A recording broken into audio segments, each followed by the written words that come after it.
Is when the moon hides its face and the forest grows darker than night itself, a secret market appears. Not a market of yam or pepper or clothes, but a market where names are bought, sold, and stolen destinies are reclaimed. In a small Yoruba village, there lived a young woman called Ofola, but whenever people call her that name, her chest always felt void, as if something was missing. Children teased her saying, Ofola the empty one, because her name actually implies waste of wealth. And even though she laughed it off, tears always filled her heart. One night, her grandmother whispered, saying, Child, the name you carry is not your own. When you were given birth to, the greedy midwife sold your true name to the market of forgotten names. That is why your spirit feels empty. From that moment, Ofola could no longer sleep. She wanted to know who she truly was. 7 years passed. On the night when the market would open again, the forest wind howled like spirits singing. The old one said, Tonight, the market of forgotten names will open. Ofola tied her wrapper tightly, lit a small lamp, and followed the dark path into the forest. The trees bent like they were watching her. Strange whispers floated around. At one point, she felt a cold hand brush her shoulders, but when she turned, no one was there. Her grandmother's warning echoed. Every name has a price. If you go, be ready to pay. Her heart pounded. Still, she pressed on. Suddenly, lights burst within the trees. Before Ofola stretched, a vast market glowing as though the stars themselves had fallen to earth appeared.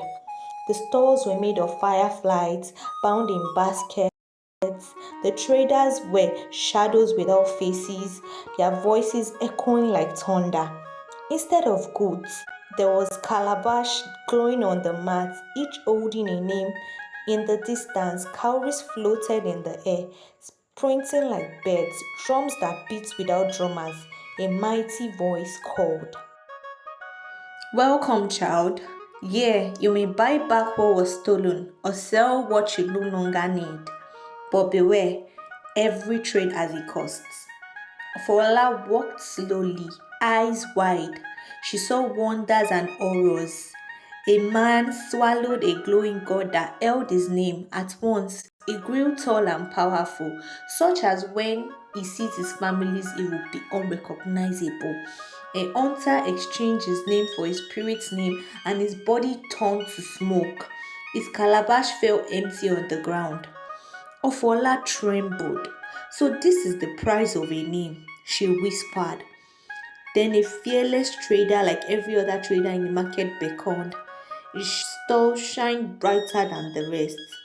Daughter, he said, his voice deep and heavy, I have what you seek, the name stolen from your cradle. He lifted a glowing calabash. Inside it was a name that shined like light. Adoni. At once, Ofola's heart leapt. Warmth spread through her. She remembered a sweetness long forgotten. This was it, her true name. She reached forward, but the trader's voice cut through the air. To take this name, you must pay. Nothing here is free. Would you pay with your voice, your shadow, or your first child? Silence fell. The drum stopped. The entire market turned to watch her. Ofola's knees trembled. If she gave her voice, she would never speak again. If she gave her shadow, she would be marked forever as a spirit. If she gave her first child, she would never be a mother. Her grandmother's words whispered in her mind. A name is your spirit, your future, but is it worth the price? Tears filled Ofola's eyes. She longed to be whole. She longed to know herself. But the price, oh, the price. Finally, she lifted her head, fire burning in her gaze. I would pay with my shadow. Let the world know I bargained for my truth. The trader dipped his hands into the glowing calabash and passed the name into her chest. Ofola gasped as power rushed through her, and as she cried out, saying, I am Adoni.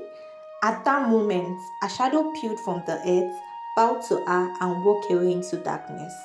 The market erupted. Drums, flutes, chanting, voices. The faceless traders nodded in respect. Before cockcrow, Adoni returned to her village. People stared at her. Her steps were light, her laughter was sweet, her words carried the weight of thunder. She solved quarrels with her speech. She spoke and the sick found relief. Her farm blossomed like never before. But under the hot sun, she cast no shadows.